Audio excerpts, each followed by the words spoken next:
nesse novo episódio da SBS Convida a Sociologia na Quarentena.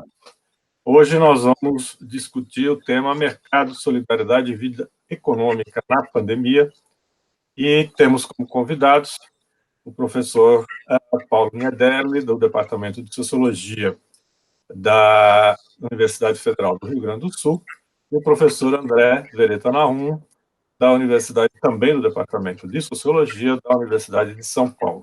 Tá? Nós vamos começar a nossa fala tentando colocar para os professores uma questão de como a sua área de pesquisa especializada poderia contribuir para a reflexão sobre as diferentes dimensões dos impactos da pandemia na sociedade. Tá? Então, nós vamos começar com o professor Paulo Niederle e seguido pelo professor André Nahum. Então, professor Paulo, obrigado pela sua presença e com a palavra. Olá, Jacó, André, obrigado pelo convite, por contribuir com essa discussão que a SBS está propondo sobre esse tema que toca a todos nós nesse momento. Bem, a minha área de atuação está na interface entre Sociologia da Agricultura e Alimentação com a área do André, que é de Sociologia Econômica, e a gente tem se encontrado em vários eventos para discutir questões relacionadas à organização dos mercados, relação mercados, Estado e movimentos sociais, sociedade civil, que é basicamente da onde partem as minhas reflexões, inclusive no que diz respeito agora às transformações causadas pela pandemia.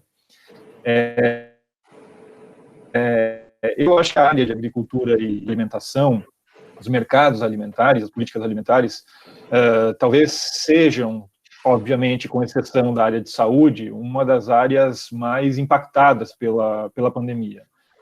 A gente está vivenciando um repensar muito significativo das nossas práticas, sobretudo de consumo, de abastecimento alimentar, mas que também tem impacto do ponto de vista da produção. Está todo mundo revendo as suas formas de acessar os alimentos, de produzir a sua própria comida, questões sanitárias, higiene, etc.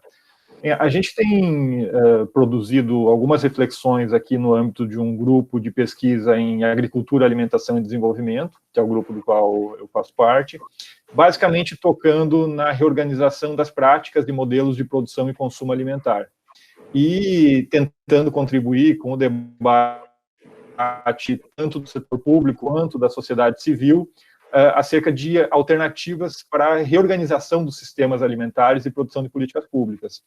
Então, se eu fosse definir, digamos assim, a contribuição da minha área e daquilo que a gente tem procurado fazer enquanto grupo de pesquisa, tem uma contribuição mais geral, que passa um pouco por apontar, digamos assim, a irracionalidade do sistema alimentar contemporâneo e seus efeitos perversos, que ficaram muito claros agora durante a pandemia. Então, bom, por que irracionalidade?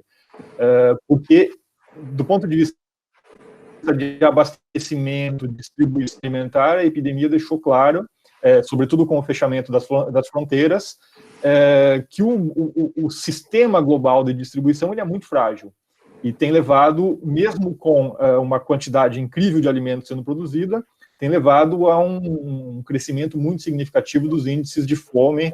A gente está com problemas de abastecimento em várias partes do mundo, em vários países, enquanto em outros países os produtores estão simplesmente descartando a produção porque não tem para quem comercializar. Inclusive, em alguns países, os agricultores resolveram simplesmente doar os alimentos porque simplesmente não existe para quem vender, não existe mercado. Bom, tem os efeitos perversos desse sistema, muito relacionados à fome, mas também, cada vez mais, à obesidade e às doenças que vêm associadas. Então, por exemplo, do ponto de vista do curto prazo, do que está acontecendo agora na pandemia, já existem muitos estudos mostrando que os grupos de risco não são somente pessoas idosas, mas são, sobretudo, pessoas que têm comorbidades associadas à obesidade, diabetes e outras doenças que são diretamente associadas ao modo de alimentação.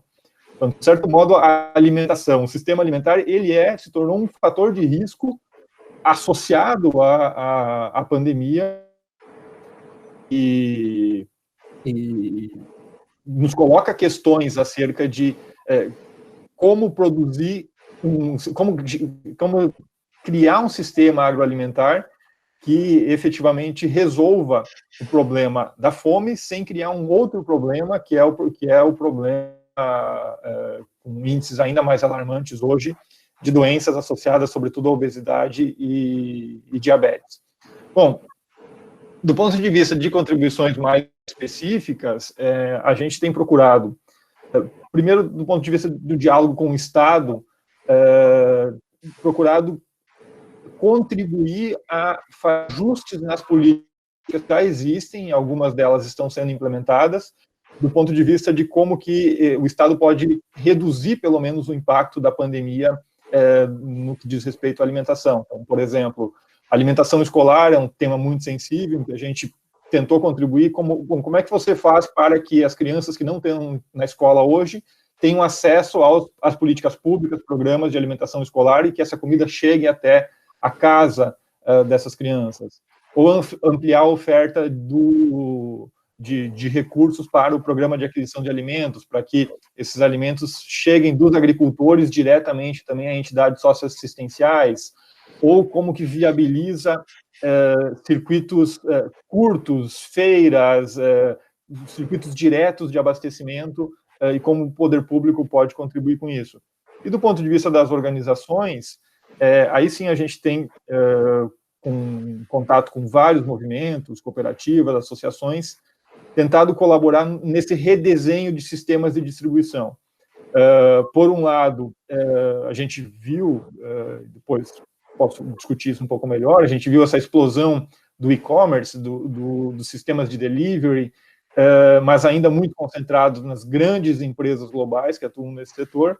Então, um dos principais desafios tem sido apoiar cooperativas, movimentos sociais, nesses novos sistemas de distribuição e abastecimento, e na perspectiva, sobretudo, de fazer com que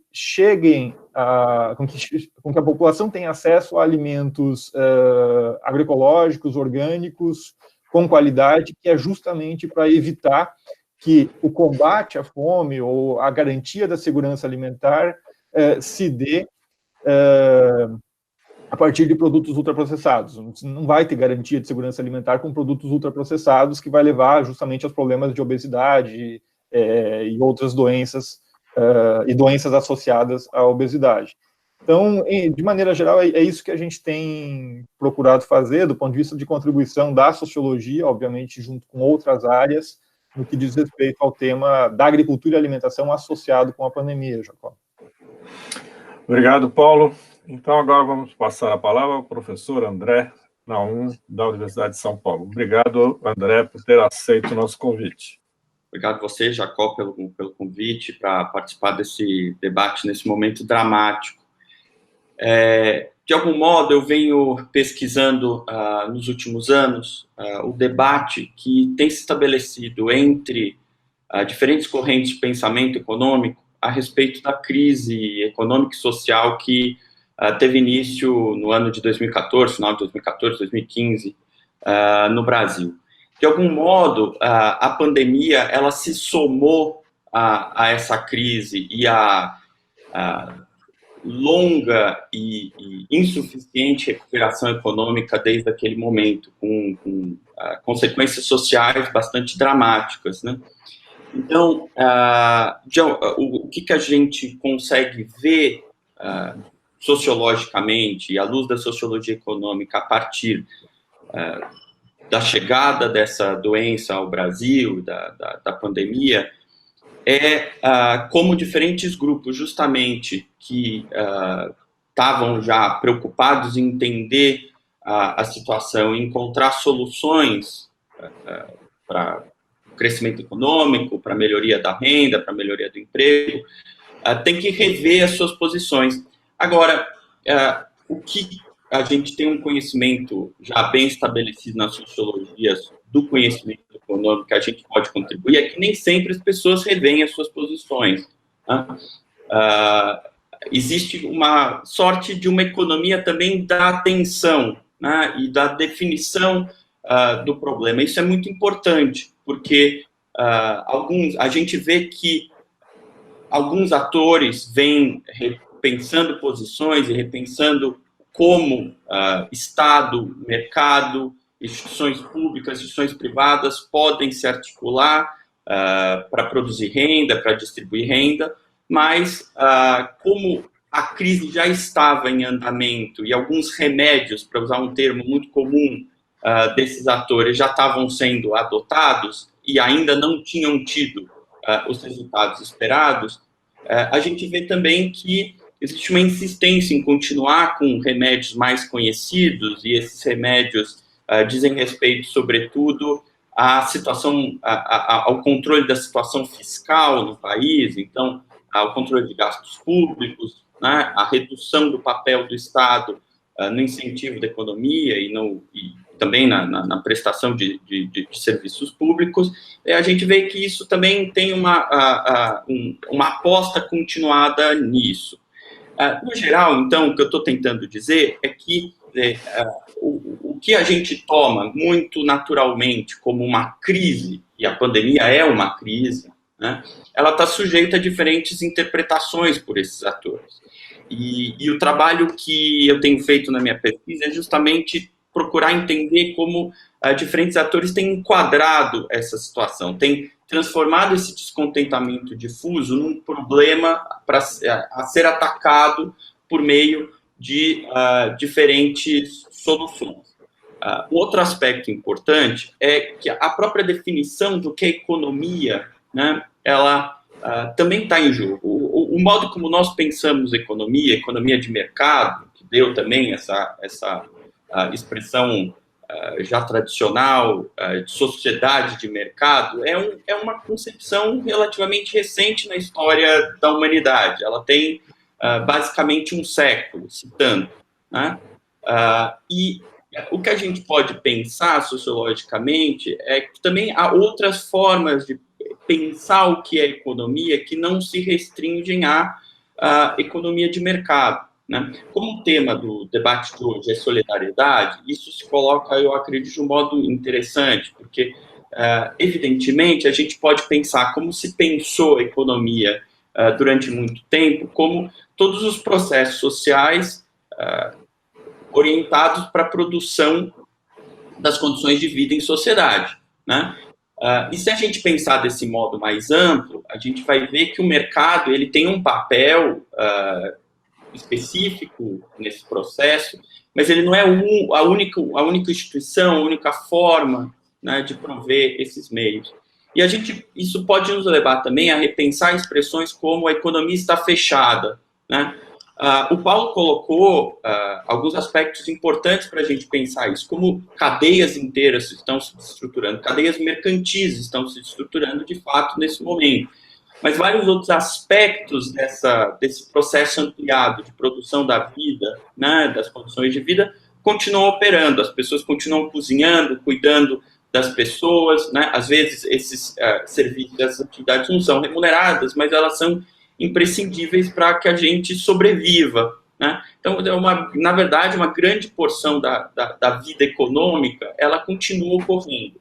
O que acontece, de fato, é que, diante de uma situação como essa, né, a gente vê a fragilidade de algumas cadeias mercantis que vêm se rompendo e que têm também efeitos importantes sobre a vida das pessoas, sem dúvida nenhuma, né? A gente tem efeito significativo sobre a renda das pessoas, sobre as condições de sobrevivência das pessoas. O que a gente vinha vendo era uma recuperação muito lenta, com um ganho marginal de renda no último ano e um aumento da ocupação, sobretudo nos setores informais. No momento em que os setores informais são particularmente afetados, como esse momento que nós estamos vivendo, né, a gente consegue entender o quão dramática é essa situação para um conjunto significativo de brasileiros que estão nesse setor informal, e as estimativas dizem que 70%, 80% desse setor já sofreu uma perda significativa de renda. Bom, daí pensar isso, né, à luz do que eu estava dizendo, nos permite pensar, bom, como que a gente pode enfrentar essa situação e oferecer soluções, né? Como eu estava dizendo, existe uma grande aposta, uma aposta crescente, na verdade, nos últimos anos, numa solução para essa crise que já vinha se arrastando desde 2015, uma aposta em soluções mercantis para essa crise, uma aposta na promoção de novos mercados e de soluções que passam pelo mercado, né? Agora, quando a gente vê justamente cadeias mercantis se dissolvendo, né, isso se torna muito mais difícil, independentemente da gente discutir, né, do debate mais ampliado sobre o quanto o mercado pode ou não pode fazer numa situação como essa. Situações como as que o Paulo estava descrevendo agora há pouco nos mostram que é nesses momentos que as falhas de mercado aparecem mais claramente, né? E isso, de fato, leva a uma dificuldade muito grande, porque a gente tem atores ainda muito ligados a essa aposta, né?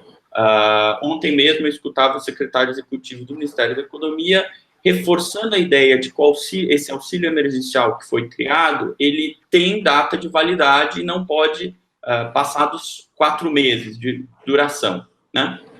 Isso tem a ver com o debate que se faz a respeito do que é uma emergência econômica, né? E na interpretação desses atores, essa é uma emergência que não pode durar mais do que 3, 4 meses, muito embora a gente não tenha ainda informações significativas para saber se isso vai durar 6 meses, 1 ano ou mais, né? A gente está acompanhando dia a dia as informações epidemiológicas, as informações que vêm saindo nesse sentido.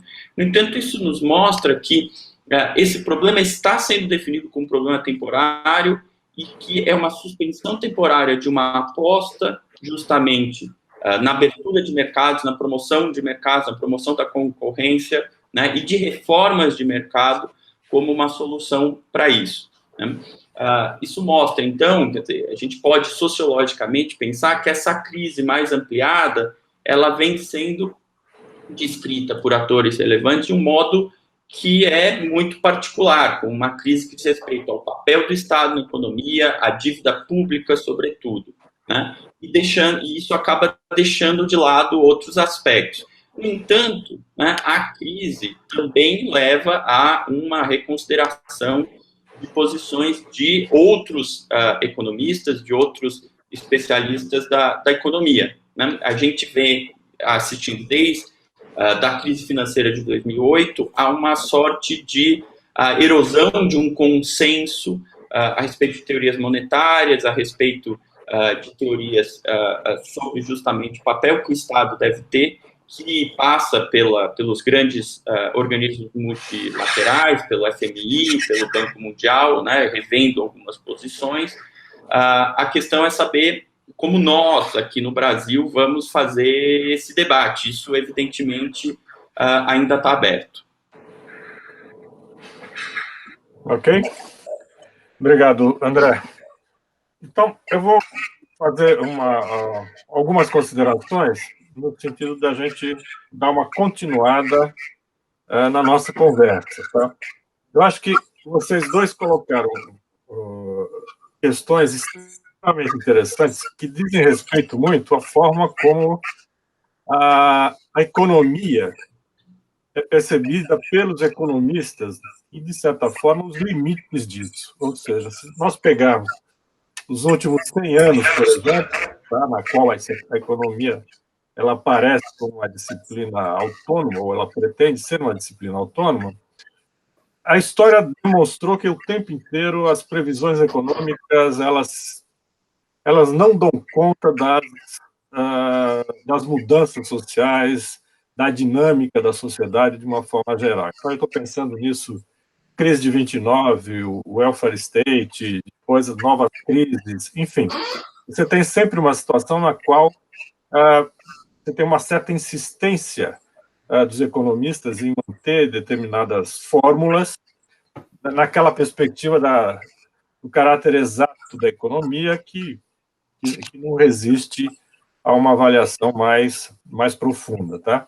Então, concretamente, quando nós temos uma situação de crise, me dá a impressão que isso tudo é para os ares, tá? E você fica numa situação na qual fica insistindo em quadros de excepcionalidades que eles exigem outras coisas. Então, por exemplo, seja na economia de guerra, nas guerras mundiais, seja agora na pandemia, que é uma situação totalmente nova, né?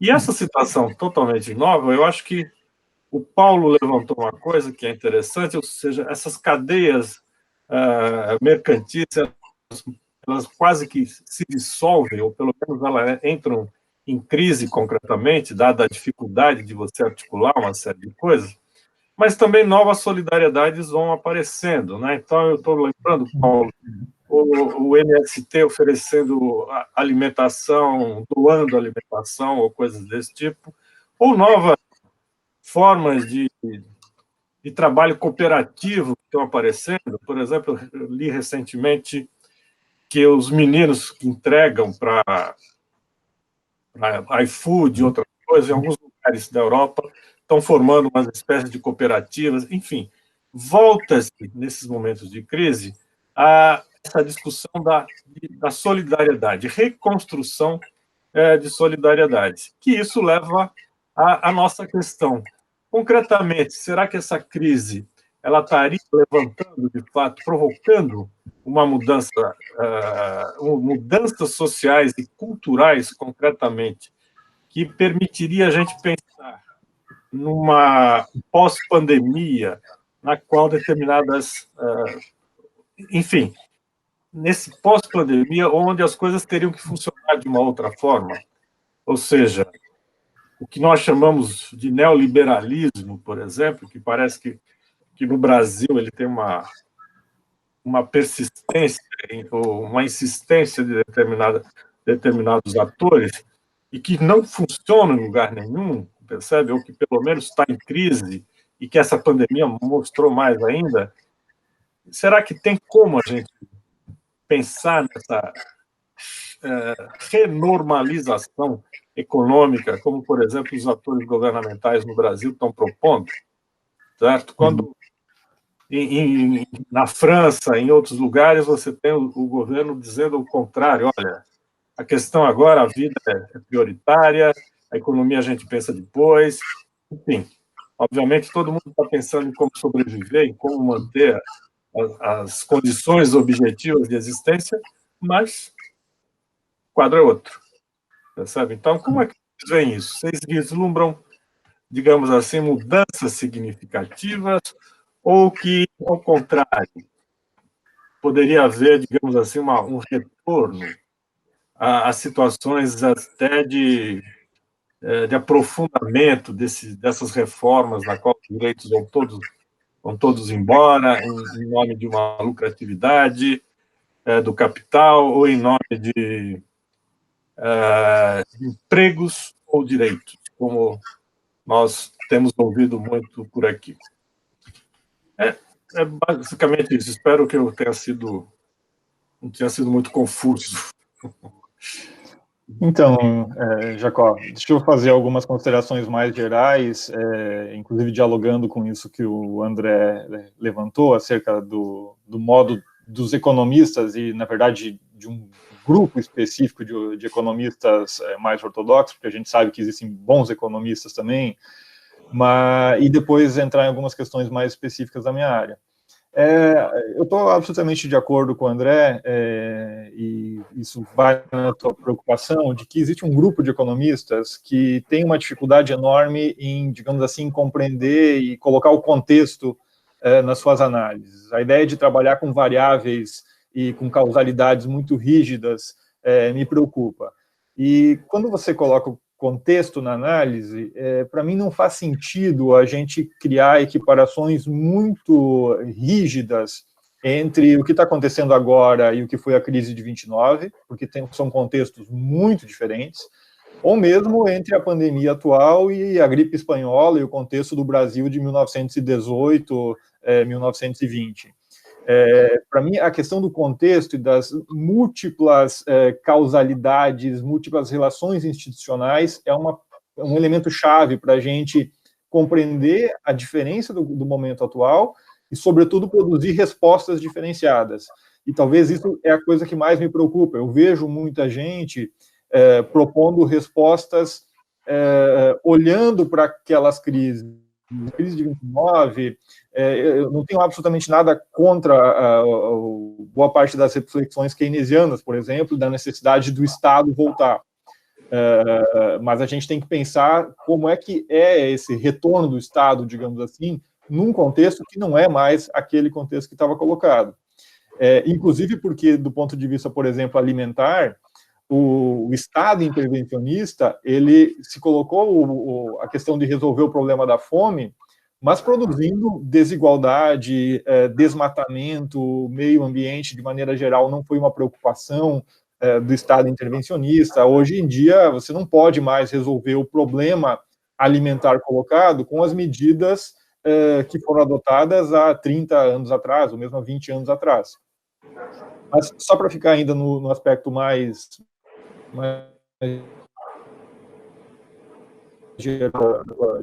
vários pensadores globais, digamos assim, ou filósofos globais, prevendo o mundo pós-pandemia. Eu confesso que eu sou muito cético em relação à maioria dessas previsões.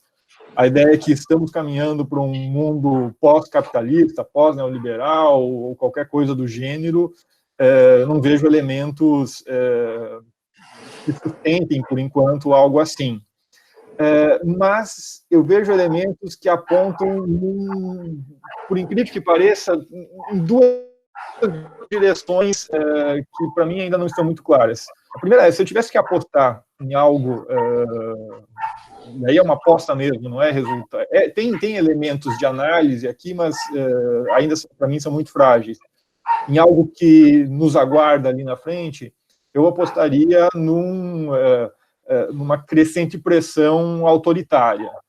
E aí não é só porque a gente vive o que vive no Brasil, mas é porque mundo afora a gente vê a explosão do chamado populismo autoritário em vários países, só que com matizes muito diferenciadas ainda. Não, tem que cuidar também para não equiparar os populismos autoritários.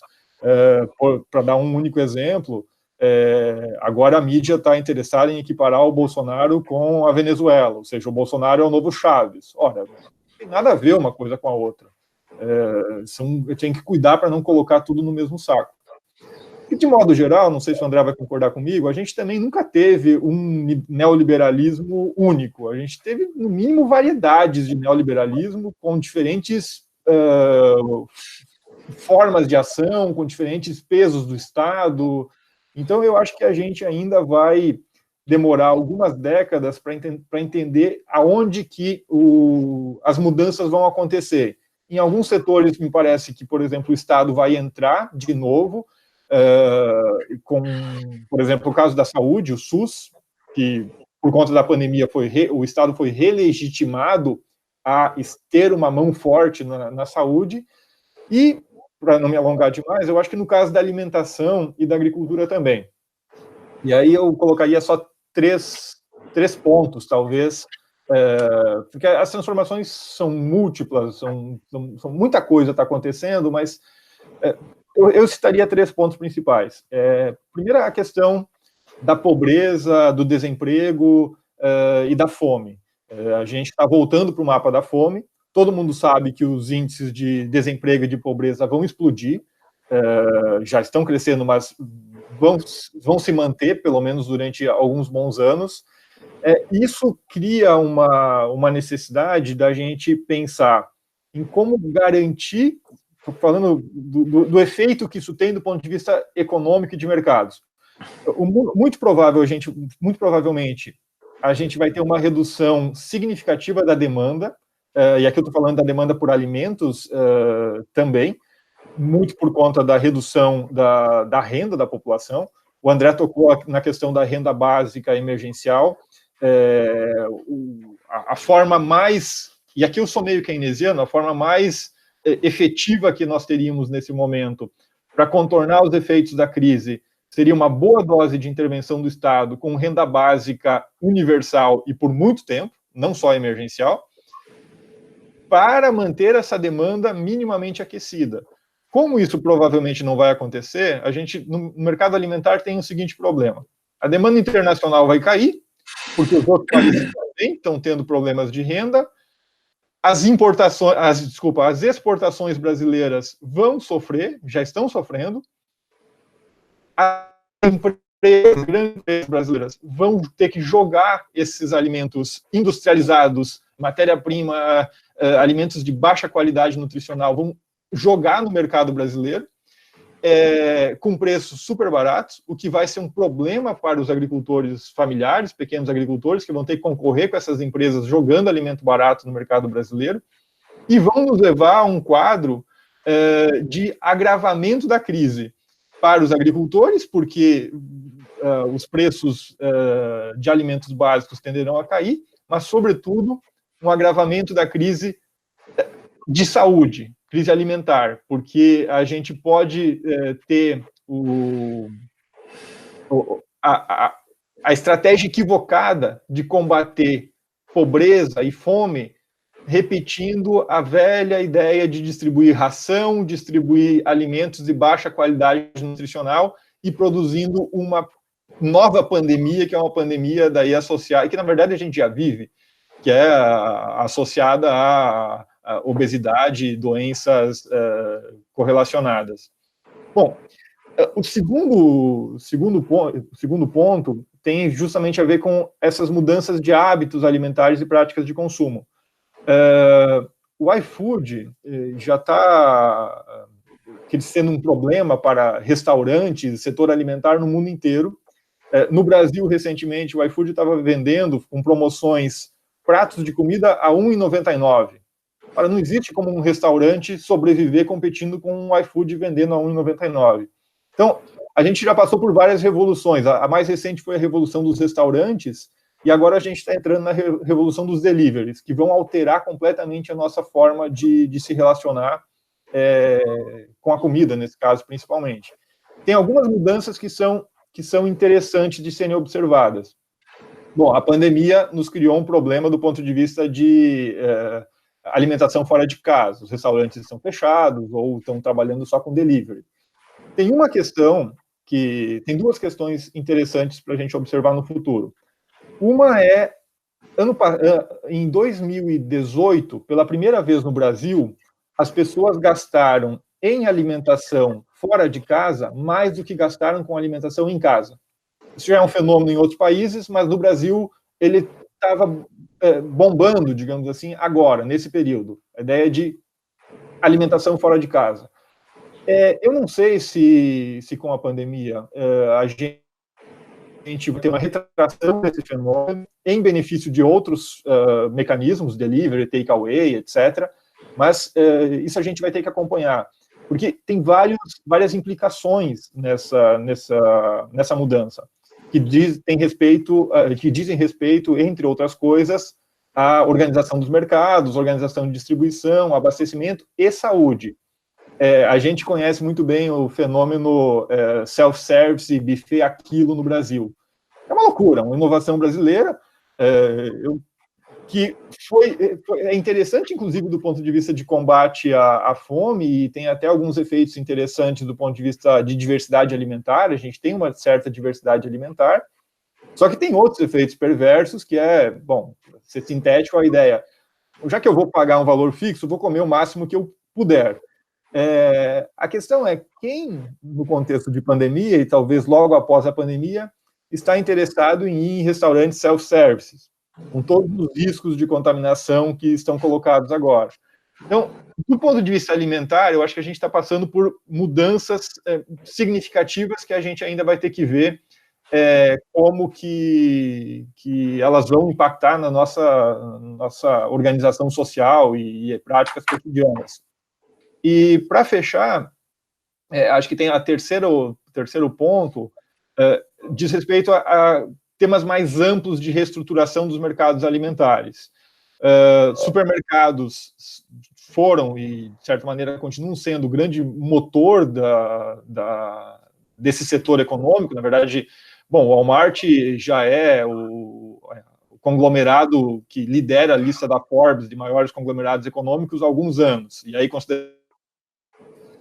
os supermercados são um dos poucos ramos do setor de serviços que teve aumento de vendas agora nesse período. E aí tem uma razão muito simples: as pessoas não estão indo em restaurante, elas estão cozinhando em casa, e estão comprando dos supermercados. Essa é uma coisa interessante do ponto de vista da sociologia da alimentação, que é o reaprendizado da comer em casa e como que as pessoas estão se reapropriando de determinadas práticas. Mas tem algumas outras coisas que são particularmente complicadas no modo como esses grandes agentes econômicos têm se reposicionado em face da pandemia, na verdade, usando o discurso da pandemia.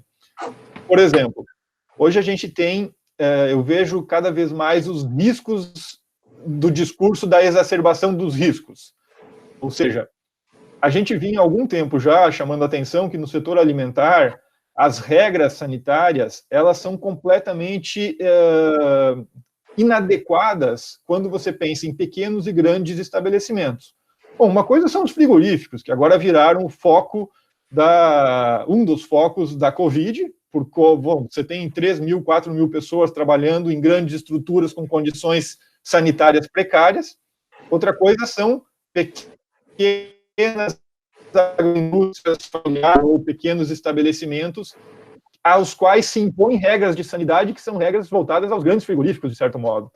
E o problema da Covid, eu tenho um certo receio que o discurso da sanitização, ou sanitarização, ele venha muito forte, atacando de novo, mais uma vez, os pequenos restaurantes, pequenos mercados, pequenos produtores, ao invés do grande foco, que são os grandes frigoríficos, grandes cadeias. E os frigoríficos, não sei se vocês já viram, mas eles já começaram a reagir. Agora tem propaganda de frigorífico, propaganda de empresas de carne, mostrando como elas são preocupadas com o contexto da Covid, e etc. E o outro ponto é o conflito que já existia, Jacó, e aqui eu acho que a pandemia ele acentuou, e a gente vai ter que ver isso no futuro, que é o conflito entre o grande varejo e as grandes plataformas de e-commerce. Então, a Amazon, a Alibaba, que eram do ramo de e-commerce, hoje já estão no ramo de varejo também. O Walmart comprou recentemente a Flipkart, que é uma empresa indiana de e-commerce.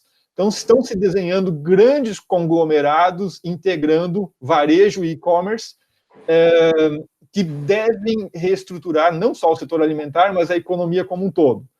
Qual é o impacto que isso vai ter num contexto pós-pandemia, a gente não sabe.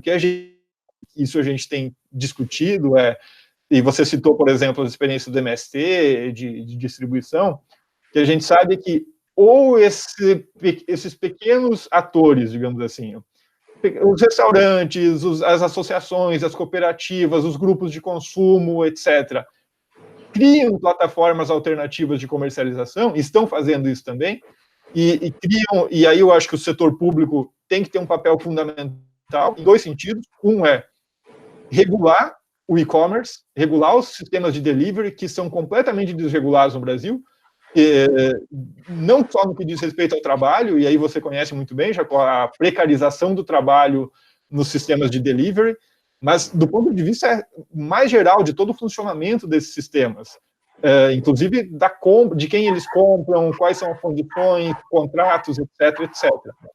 E do ponto de vista do setor público, subsidiar pesadamente plataformas alternativas de comercialização solidárias, aqui nós estamos falando de solidariedade econômica, grupos de consumo, associações de bairro associadas com cooperativas de agricultores, MST, etc., porque senão a gente caminha para um domínio, a gente já tem um domínio das corporações do varejo, a gente pode ter um domínio ainda maior de um varejo integrado com e-commerce. E aí, bom, como que, se isso a gente vai chamar de neoliberal, pós-neoliberal, o nome que a gente quiser dar, para mim pouco importa. O importante é a substância desse processo social. Obrigado, Paulo. André? Eu acho que em grande medida concordo com o que o Paulo colocou, e eu queria até começar fazendo essa correção na minha fala. Acho que não deixei claro na fala anterior. De fato, quer dizer, o que eu estou tentando mostrar é que há um debate em andamento entre economistas, e que, de fato, quer dizer, há um grupo de economistas que não percebe o que nós estamos vendo como uma situação que exigiria repensar caminhos. Outros, pelo contrário, o estão fazendo. Na verdade, esse tem sido um momento, de fato, de erosão de um consenso que era mais forte, né? A gente vê uma série de importantes atores do debate econômico, pessoas que passaram pelos governos anteriores, pessoas que estão na academia, pessoas que têm uma atuação mais ligada à consultoria em economia, revendo suas posições, porque justamente, como o Paulo colocou, a gente não tem na história, a gente não tem nenhum guia no qual se basear para tomar decisões agora. É uma situação completamente diferente, uma situação que não é uma crise financeira. Nós, no Brasil, temos uma experiência muito grande, uma expertise, portanto, muito grande com crises. Crises de dívida, crises monetárias, crise financeira. Essa crise a gente não tem. Agora, por outro lado, né, do ponto de vista socioeconômico, como eu estava dizendo, a gente já estava vivendo um momento de crise e, de algum modo, o que acontece à medida que a doença chega, a pandemia chega, eu acredito, acelerar várias tendências, né? O que está em jogo nesse debate dos economistas é a definição de quais são essas tendências e de que está efetivamente acontecendo e o que precisa ser solucionado. Tem um olhar específico, que é um olhar particularmente forte entre atores do governo, que vê como principal problema, né, uma série de entraves históricos ao desenvolvimento das forças de mercado no Brasil. Por isso, a gente precisaria de reformas de mercado e a gente precisaria, para justamente estimular os atores privados, dar sinais de que o país, o governo, o Estado, melhor dizendo, ele é solvente. Então, que nós não vamos aumentar muito a dívida nesse momento. O que a gente está vendo é que esses atores, e essa é uma habilidade muito única da economia, dentre todas as ciências, é que eles estavam usando a realidade, o mundo, como seu laboratório, né? A economia tem essa habilidade, ela não coloca, até recentemente, até o desenvolvimento da economia comportamental, os economistas não faziam experimentos em laboratório, agora fazem também, mas antes disso eles já podiam fazer esses experimentos na sociedade. Eu acho que está em jogo e está em aberto. Eu também não me atrevo a dizer para que caminho nós vamos seguir, porque eu acho que isso está completamente aberto, eu realmente não sei, é que esse experimento está em andamento, esse experimento está sendo questionado por uma parte dos próprios atores econômicos. A gente precisa lembrar que a proposição dessa renda básica emergencial, esse auxílio emergencial que foi aprovado pelo Congresso, contou com apoio de alguns economistas, de algumas economistas que conceberam esse auxílio. Então, a gente vê que esse debate está em andamento. Ou seja, em andamento também está um debate sobre quais são as formas de solidariedade mais adequadas para esse momento, né? Qual vai ser o papel da sociedade por meio de suas organizações sociais, por meio de doações, por meio de cooperativas, qual vai ser o papel do Estado, né, por meio de transferência de renda, e qual vai ser o papel do mercado. Também há um aceleramento de tendência, eu acredito, no sentido de que há um debate aumentado nas últimas décadas no Brasil a respeito de qual deve ser o papel do Estado, qual deve ser o papel dos mercados. E eu acho que isso é um aspecto que nós, sociólogos, precisamos estudar mais. Eu estou estudando um pouco, mas eu ainda não tenho grandes respostas. O que eu posso dizer, de modo muito preliminar, é que há um movimento que me parece ainda bastante contraditório entre um aumento em termos sociais de uma consciência de direitos, de direitos sociais, de que o Estado tem um papel na provisão de alguns serviços essenciais. Eu acho que, de fato, a crise vai reforçar o papel que a saúde vai ter nesse processo, né?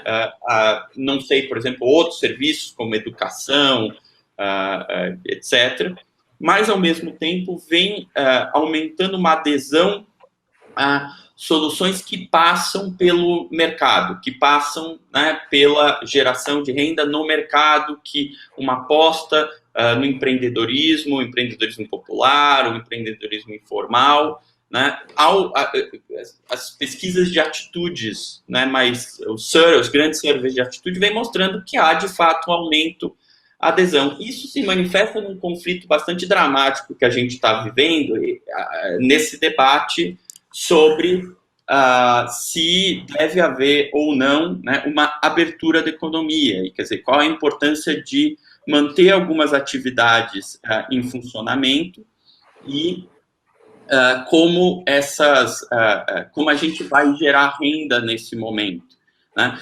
A gente não sabe medir ao certo qual é a parcela da população que apoia a continuidade de atividades econômicas, que quer trabalhar e que questiona, nesse momento, o papel do Estado na transferência dessa renda básica, ou essa renda emergencial. Mas, de fato, existe essa disputa. Como que a gente vai sair disso? Acho que depende, em grande medida, de uma disputa que está em andamento. E a questão é que uma das consequências que me parece difíceis dessa situação é que o isolamento nos obriga a reimaginar também a ação coletiva e a ação política, né?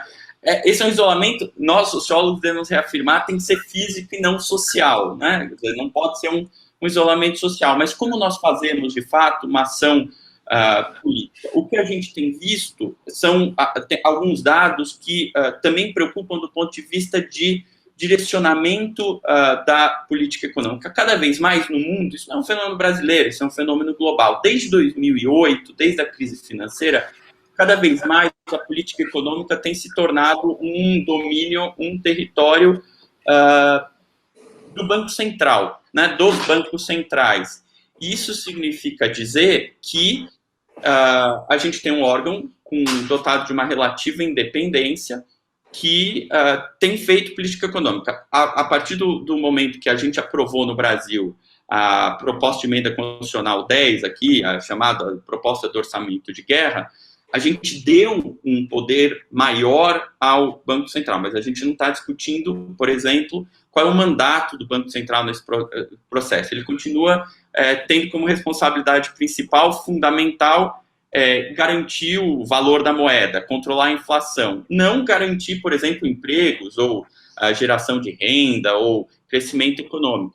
Então, esse é um espaço importante para a gente prestar mais atenção e fazer um debate ampliado para saber qual o caminho que a gente vai seguir. Quer dizer, hoje em dia a gente deu a capacidade para o Banco Central produzir dívida, né, para comprar papéis privados, papéis de empresas, né, papéis de fundos de investimento, etc. Agora, isso é importante para garantia da liquidez. Por outro lado, a gente tem visto, como o Paulo já salientou, quer dizer, esse é um processo que tem garantido, isso é outro dado que eu acho preocupante, um aumento do poder dos grandes grupos varejistas, né, das grandes empresas. E se confirma nesse momento de intervenção. 88% de todo o crédito criado recentemente, né, das linhas especiais de crédito, foram parar nas grandes empresas. E como é que fica o pequeno, como que fica mesmo o informal, que se constitui como uma pessoa jurídica hoje em dia no Brasil, né? Essas são questões em aberto, mas que eu acho que, ainda que a gente não saiba por onde a gente vai seguir, são alguns aspectos para a gente prestar atenção e aspectos do debate público nos quais eu acredito a gente deva participar para justamente produzir soluções de solidariedade que sejam mais benéficas no momento de crise como que a gente está vivendo.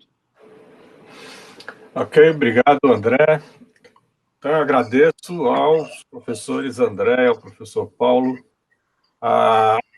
por essa discussão de hoje, que por mim continuaria por mais tempo, porque eu acho que levantam várias outras dúvidas e outras problematizações acerca do como nós vamos sobreviver a essa pandemia. Ainda mais num país como o nosso, com uma desigualdade social monumental, na qual as saídas não são simples, tá?